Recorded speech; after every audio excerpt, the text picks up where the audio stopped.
21वें श्लोक में कह रहा कि भगवान आप तो इन देवताओं को भी खा रहे हो, आप तो इन ऋषियों को भी खा रहे हो, और आप कैसे ही ये मंगल उत्तम उत्तम स्तोत्रों द्वारा, वेदों के मंत्रों द्वारा आपकी स्तुति कर रहे हैं, मंगल कामना कर रहे हैं, कह रहे हैं बख्श दो, मंगल हो, लेकिन आप तो इनको भी खा रहे हो। तब ये कहता अर्जुन मैं तो काल हूँ भाई, सबको खाऊंगा, किसी को नहीं छोड़ूँ। तो यहाँ यही बताना चाहते हैं परमात्मा कि ये काल तुम्हें दिखे तो यू परमात्मा है, लेकिन यू परमात्मा को ना, परमात्मा दुख नहीं देता। परमात्मा जिसका नाम श्रेष्ठ आत्मा है, वो मारे नहीं, काटे नहीं, गंदा नहीं करे, कैंसर नहीं बनावा, किसी का पुत्र नहीं मारे, किसी की पुत्री नहीं मारे, और जो ऐसे जुल्म करे वो परमात्मा हो सकता है? नहीं, वो तो दुष्ट आत्मा हो सकता है, परमात्मा नहीं कह सकते उसको। लेकिन ये हम अज्ञानपणे में हमारे लिए परमात्मा सिद्ध हो गए।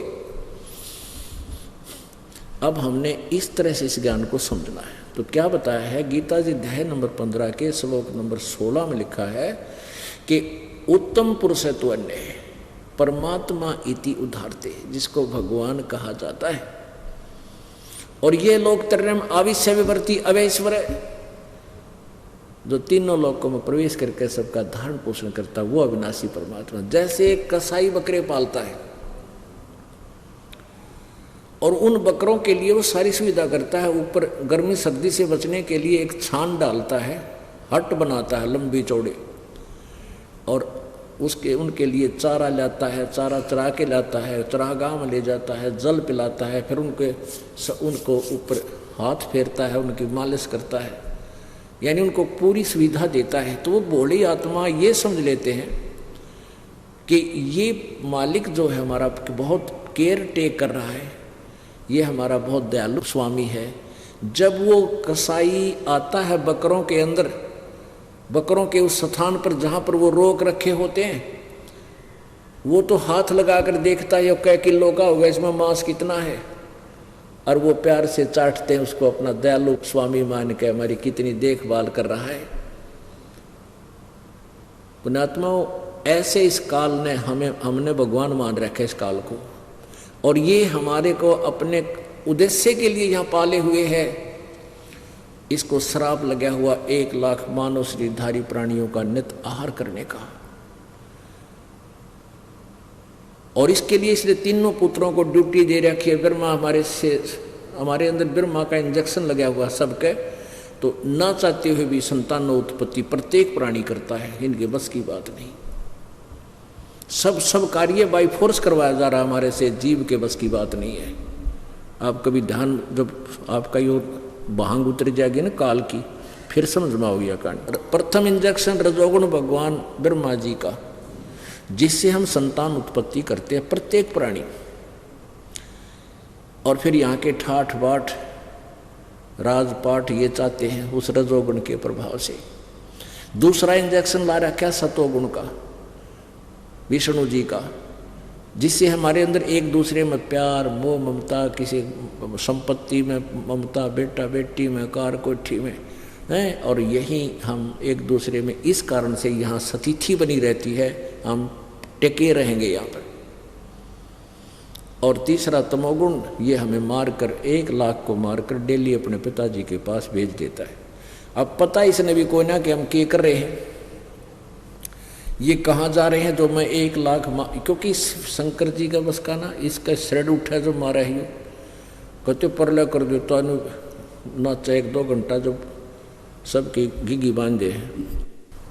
तो ऐसे ये हमसे करवा रहा है। तो हम जो अपने उस उद्देश्य पाते हैं जो सत्संग प्रारंभ हुआ था, इसमें क्या कहा है, अब जो गीता जी अध्याय नंबर 15 के श्लोक नंबर 17 में स्पष्ट हो गया कि उत्तम पुरुष है तो अन्य परमात्मा इति उदाहरते। ओहो, वो तीसरे नंबर का क्षर पुरुष, अक्षर पुरुष और परम अक्षर पुरुष। वो परम अक्षर पुरुष जो है, परम अक्षर ब्रह्म जो है, गीता जी अध्याय नंबर 8 के श्लोक नंबर 3 में जिसके विषय में बताया गया है, वो है वास्तव में परमात्मा। सतलोक में जाने के बाद कोई दुख नहीं, ना मृत्यु होगी, ना बूढ़े होगे, वर्दनी हो गया आप, और ना किसी प्रकार की अन्य असुविधा, सारा सुख ही सुख। तो वो है परमात्मा, परमात्मा माने श्रेष्ठ आत्मा, वो हमारे वास्तविक भगवान हैं, मालिक हैं, जो दुख नहीं देते वो परमात्मा कहलाता है। और यही लोक त्रयम् आविश्य विवृति अवैश्वर है, जो तीनों लोकों में प्रवेश करके सबका धारण पोषण करता है, वो अविनाशी परमात्मा है।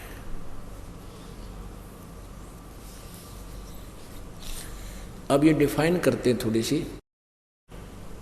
ब्रह्मा विष्णु महेश नासवान, और ब्रह्म नासवान स्वयं कहता है मेरी जन्म होती तेरा भी जन्म मृत्यु होगा। और इसलिए 18वें अध्याय के गीता जी अध्याय नंबर 18 के श्लोक नंबर 62 में भी कहा कि अर्जुन तू सर्वभाव से उस परमेश्वर की शरण में जा जिसकी कृपा से तू परम शांति और स्वतंत्र सनातन परम धाम को प्राप्त होगा, यानी फिर कभी मृत्यु नहीं होगी। 15वें अध्याय के 4थे श्लोक में आपने सुना कि तत्व ज्ञान की प्राप्ति के पश्चात उस परमेश्वर के परम पद की खोज करनी चाहिए, उस परम अक्षर ब्रह्म की, उस स्थान को खोजना चाहिए सतलोक को, जहां जाने के बाद फिर लौटकर संसार में ये प्राणी नहीं आते। ओए होए होए। और जिस परमेश्वर ने सारे संसार रूपी वृक्ष की रचना की है, यानी सब संसार की रचना की, और मैं भी उसी की शरण हूं, उसी की पूजा कीजिए। अब अपने विषय में वो बता रहा है कि मैं तो नासवान हूँ। गीता जी अध्याय नंबर 4 के श्लोक नंबर 5 और 9 में, गीता जी अध्याय नंबर 2 के श्लोक नंबर 12 में, गीता जी अध्याय नंबर 2 के श्लोक नंबर 17 में, गीता जी अध्याय नंबर 15 के श्लोक नंबर 17 में आप पढ़ोगे, दिखाएंगे कभी। अब प्रसंग दूसरा चल रहा है कि उसमें लिखा है कि वास्तव में विनाशी तो उसे जान जिसको मारने में कोई समर्थ नहीं है। और अब अभी आपने पढ़ लिया कि उत्तम पुरुष है तो अन्य परमात्मा इति उदाहरते, ये लोक त्रयम् विषयवर्ती से अव्यय ईश्वर है, वो अविनाशी परमात्मा है। अब इनकी आयु की डिफाइन करते हैं, आयु कैसी है। ब्रह्मा की आयु है 100 वर्ष की। इसके 100 वर्ष बनते कैसे हैं? जैसे 1008 चतुर्युग का ब्रह्मा का दिन इतनी ही रात्रि होती है। एक चतुर्युग में सतयुग, त्रेता, द्वापर और ये कलयुग, चारों युगों में 43,20,000 वर्ष होते हैं। अब 43,20,000 के हिसाब से काउंटिंग कराएंगे तो हमारी गिनती फेल हो जाएगी। ये चतुर्युग बन गया 43,20,000 का। 1008 चतुर्युग ब्रह्मा का दिन इतनी रात्रि, इसको लमसम 1000 मानते हैं। 1000 चतुर्युग दिन, 1000 चतुर्युग की रात्रि, तो 30 दिन रात का एक महीना मानो होता है, और 12 महीने का एक वर्ष। ऐसे बने हुए 100 वर्ष की आयु ब्रह्मा जी की, तो ब्रह्मा रजगुण की। अब सतगुण विष्णु जी की इससे 7 गुना है अधिक, और तमगुण शिव जी की विष्णु जी से 7 गुना आयु अधिक है, और मृत्यु इन तीनों की होगी। ऐसे 70,000 जब शिव मर जाएंगे, 70,000 त्रिलोकीय शिव, तमोगुण शिव मर जाएंगे, तब एक ब्रह्मांड का विनाश होगा, और इस एक ब्रह्मांड में रहने वाला महाशिव रूप में ये काल मरेगा। तो वो एक युग होगा, इतना पीरियड, इतना समय एक युग होगा इस अक्षर पुरुष का, वो इस परब्रह्म का एक युग। और इसकी फिर कैसे दिन रात बनते हैं? 1000 युग की, नोट चतुर्युग, यहाँ चतुर्युग नहीं है। गीता जी अध्याय नंबर 8 के श्लोक नंबर 17 में इसी के विषय में जानकारी है। उसमें चतुर्युग नहीं है, ओनली युग है। 1000 युग लिखा है। 1000 ऐसे बने हुए 1000 युग का दिन, इतनी ही रात्रि, 30 दिन रात का महीना, 12 महीने का वर्ष, और 100 वर्ष की आयु है इस परब्रह्म की। और पूर्ण परमात्मा की कोई आयु नहीं है, वो तो अजरो अमर है, वो तीसरे नंबर का परमात्मा, वो वास्तव में विनाशी है। तो यहाँ बताया है, एती उम्र बुलंद मरेगा अंतरे, क्योंकि सतगुरु लगे न कान न भेटे वो संतरे। इतनी लंबी भी आयु हो जाएगी तो भी मृत्यु होगी। यहाँ पर जन्म मृत्यु फिर नो का नो दुख बना रहेगा, क्यों? क्योंकि तुझे वो तत्वदर्शी संत नहीं मिले जो गीता जी अध्याय नंबर 4 के श्लोक नंबर 34 में और यजुर्वेद अध्याय नंबर 40 के श्लोक नंबर 10 से लेकर 13 तक उस तत्वदर्शी संत के बारे में जानकारी दी है। वो संत नहीं मिले तुम्हें, इसलिए इतनी लंबी उम्र पाकर भी तुम्हारी जन्म और मृत्यु सदा रहेगी।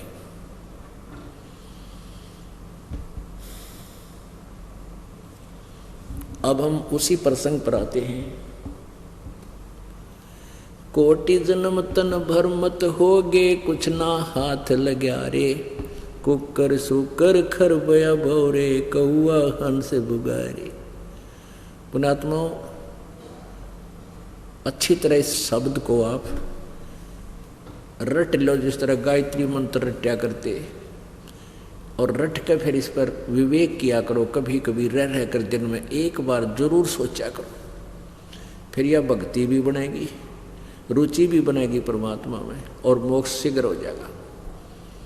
अन्यथा भूल गिर जाती है। कहते कोट जन्म तन भर मत होगे, कुछ ना हाथ लग्या रे। कुकर सुकर खरबया भौरे, कौआ हंस बुगारे। कोटि जन्म तू राजा के न्या, मिटी न मन की आशा।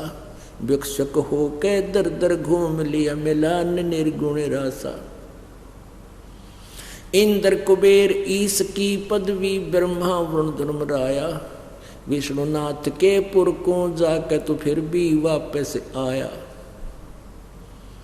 असंग जन्म तन मर्त्या होगे, जीवित क्यों न मरे रे। द्वादश मद महल मठ भोरे, बहुर न देह धरे रे।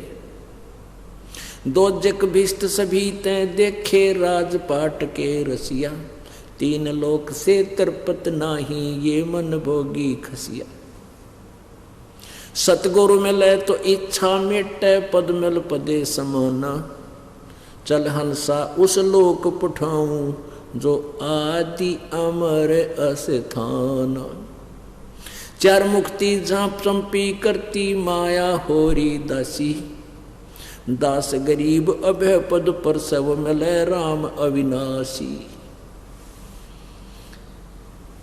इस शब्द का अनुवाद करने से पहले आपको एक झलक दिखाते हैं, ताकि आपके हृदय में यह सच्चाई समा जाए। पुण्यात्माओं, आज बहुत बुद्धिमान है मानव, बहुत ही बुद्धिमान है, लेकिन इसने अपनी बुद्धि को उल्टे स्थान में सेट कर रखा। परमाणु बम बना लिए, बेगन तार दिया, हवाई जहाज बना लिए, ऊपर ढूंढाएंगे कि मैं ऊपर के ढूंढ लेगा, को टुकड़ा पृथ्वी का पाएगा, उड़े न जूत बाजते पाओगे, ये ब्रह्मांडी वहाँ पाओगी। इस 21 ब्रह्मांड में आग लगी है, कृत्रिमबाजी सभी ठगी है। और जहाँ इस माइंड को लगाना था, परमात्मा ने बुद्धि दी, इस समय एजुकेशन दी है, उस मालिक की दी हुई है, कबीर परमेश्वर की, कि इसको भक्ति को समझो, इन सदग्रंथों को स्वयं जानो और पीछा छुटवाओ। आज मान लेते न, एक लड़का ने MA कर ली, नौकरी की अपॉइंटमेंट आ गई, नौकरी की तैयारी कर रहा, और अगले दिन एक्सीडेंट में मर गया। 16 साल तक विद्या पढ़ी, इंजीनियर बन गया, और फिर मृत्यु होगी, स्टार्ट लेस पढ़ाई ने। तो कहने का भाव यह है कि यहाँ सुख नाम की चीज़ नहीं है, और जहाँ सुख है उसकी तुम्हें पता नहीं है। अगर आपके हृदय में ये बात समा जाए कि हम यहाँ केवल सताए जा रहे हैं और हम गलत स्थान पर फंसे हैं, तब आपकी यहाँ से वृत्ति हटेगी और परमात्मा की तरफ जुड़ेगी, और वहाँ जुड़ेगी तो आप उस सुख को प्राप्त करोगे जो परमात्मा ने स्वयं आकर बताया। परमात्मा कोई बालक नहीं, उन्हें कोई हमारे से शौक नहीं था इसे झूठ बोलने का। झूठ से या बहुत बोल रखी है लोगों ने, उन्होंने सच्चाई आकर बताई। तो इससे पहले आपको एक झलक दिखाते हैं कि सत भक्ति ना करने से जो ये दास बताओगा, वेदों तक की साधना करने वाले प्राणियों की क्या दुर्गति होती है। ब्रह्म लोग जाते हैं, उसके बाद फिर 84 लाख योनियों में आते हैं। इंद्र कुबेर ईश की पदवी, ब्रह्मा वरुण धर्म राया, और विष्णुनाथ के पुर को जाकर तो फिर भी उल्टा आया। एक पुस्तक है, आओ जैन धर्म को जाने। ये हम दास की लिखी हुई नहीं, जैन धर्म वालों के द्वारा लिखी है, और दास पढ़कर सुनाओगा, और इससे निष्कर्ष निकलेगा जो दास आपको परमात्मा की महिमा से परिचित कराना चाहता है।